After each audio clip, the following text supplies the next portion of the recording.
साथ संगत जी, प्रेम से कहिए धन निरंकार जी। स्वागत है आप सभी का आपके ही चैनल पर। आशा करती हूँ आप सभी बहुत अच्छे होंगे।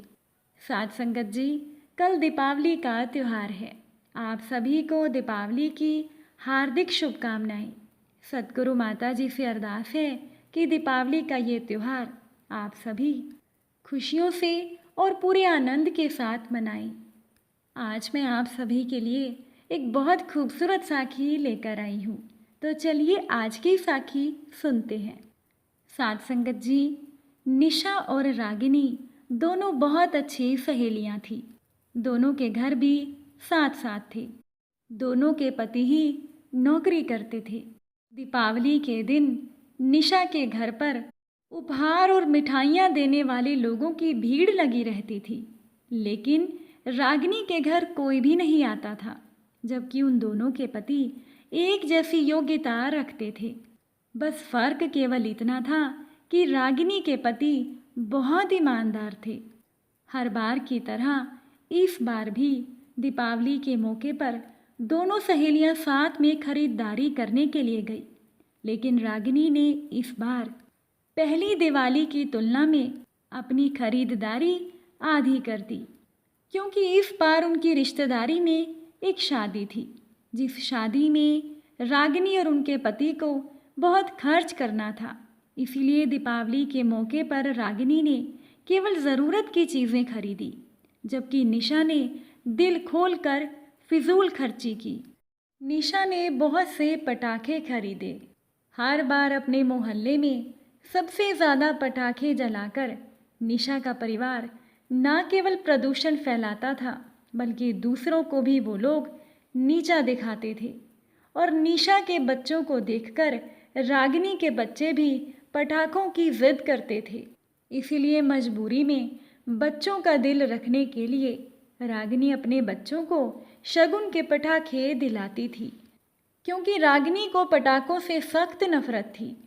दीपावली की रात पर रागिनी ने पूरे घर को दियों से सजा दिया। मिठाई, दीपक, मोमबत्ती और ढेर सारे प्यार के साथ सभी ने रागिनी के परिवार में खुशी खुशी दिवाली मनाई। लेकिन अचानक से रात के 10 बजे के आसपास रागिनी का पूरा मोहल्ला पटाखों के शोर से गूंज गया। सभी लोग बाहर निकलकर देख रहे थे कि ये पटाखे कौन चला रहा है। जब सभी ने देखा तो वो निशा का परिवार था जो पटाखे जला रहे थे। रागिनी को निशा के परिवार की इस हरकत पर बहुत गुस्सा आया और रागिनी निशा के पास गई और बोली, ये क्या तरीका हुआ दिवाली मनाने का? इतनी देर रात तुम लोग पटाखे क्यों जला रहे हो? तुम लोग बेवजह ही सभी को यहाँ परेशान कर रहे हो। तुम इस तरह से अपने मज़े के लिए दूसरों की शांति खराब नहीं कर सकती। दिवाली अकेले तुम्हारी नहीं है, हम सभी का ये त्योहार है। निशा ने गुस्से से रागिनी से कहा कि मैं और मेरा परिवार तो पटाखे ज़रूर जलाएंगे। निशा ने गुस्से में रागिनी से ये भी कह दिया कि तुम्हारी तो खुद की औकात ही नहीं है पटाखे खरीदने की, और तुमसे दूसरों की खुशी देखी नहीं जाती।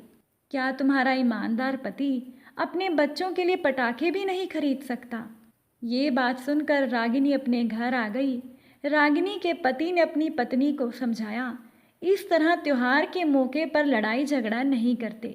तुम तो अपनी सहेली निशा को अच्छे से जानती हो। आज वो तुम्हारे साथ लड़ रही है, कल माफ़ी मांगने आ जाएगी, उसकी बात का क्या बुरा मानना। रागिनी ने अपने पति से कहा, तो क्या वो ऐसे ही मनमानी करती रहेगी? उसकी इस हरकत की वजह से सभी को परेशानी हो रही है। क्या मैं नहीं जानती? अगर उसके पास इतना ही पैसा है तो गरीबों में क्यों नहीं बांट देती? लोगों की दुआएं भी मिलेंगी और उसका नाम भी हो जाएगा। पर निशा के पति जैसे बेईमान लोग बांटने में नहीं, बटोरने में विश्वास करते हैं। सभी लोग तो जानते हैं कि निशा का पति कितना बड़ा बेईमान है। अगर मेहनत की कमाई होती तो ये लोग भी सोच समझकर खर्च करते।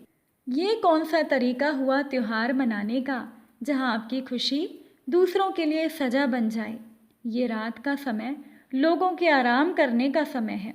अगर इसे पटाखे चलाने ही थे तो ये लोग पहले भी चला सकते थे, पर जानबूझकर निशा के परिवार ने ये समय चुना ताकि हर कोई इन्हें देखने आए। क्या मैं नहीं जानती कि ये सभी को नीचा दिखाने की कोशिश करते हैं। इधर रागिनी का पति उसे समझा रहा था, दूसरी तरफ निशा का परिवार पटाखे चलाने में मगन था। तभी पटाखे चलाते हुए एक पटाखे की वजह से निशा की साड़ी में आग लग गई। बड़ी मुश्किल से निशा के पति ने उसे बचाया। जल्दी से निशा को अस्पताल लेकर जाया गया। वो तो समय रहते निशा को उसके पति ने बचा लिया, नहीं तो उसके साथ बहुत बड़ा हादसा हो सकता था। जब तक निशा अस्पताल से ठीक होकर नहीं आई, रागिनी ने निशा के बच्चों की देखभाल की, लेकिन रागिनी एक बार भी निशा से मिलने के लिए अस्पताल में नहीं गई। वो निशा से बहुत नाराज़ थी, क्योंकि उसके साथ जो कुछ भी हुआ था वो उसकी खुद की गलती की वजह से हुआ था। अगर उसने रागिनी की बात मानकर पटाखे चलाने बंद कर दिए होते तो शायद ये सब ना होता। जब निशा अस्पताल से लौटी तो सबसे पहले वो रागिनी से मिलने उसके घर गई और अपने व्यवहार के लिए उससे माफ़ी भी मांगी।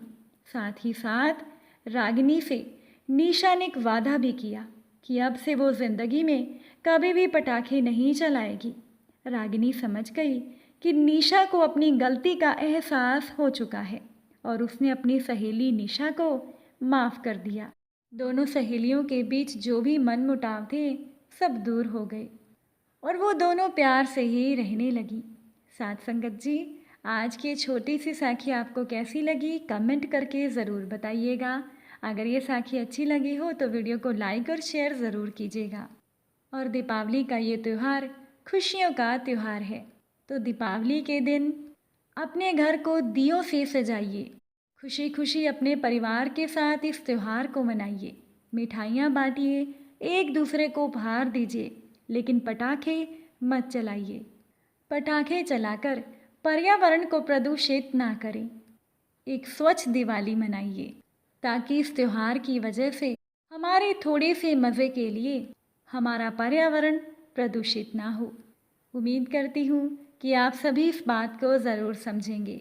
आप सभी से फिर मुलाकात होगी एक नई साखी के साथ। एक बार फिर से आप सभी को दीपावली की हार्दिक शुभकामनाएं। साथ संगत जी प्यार से कहना, धन निरंकार जी।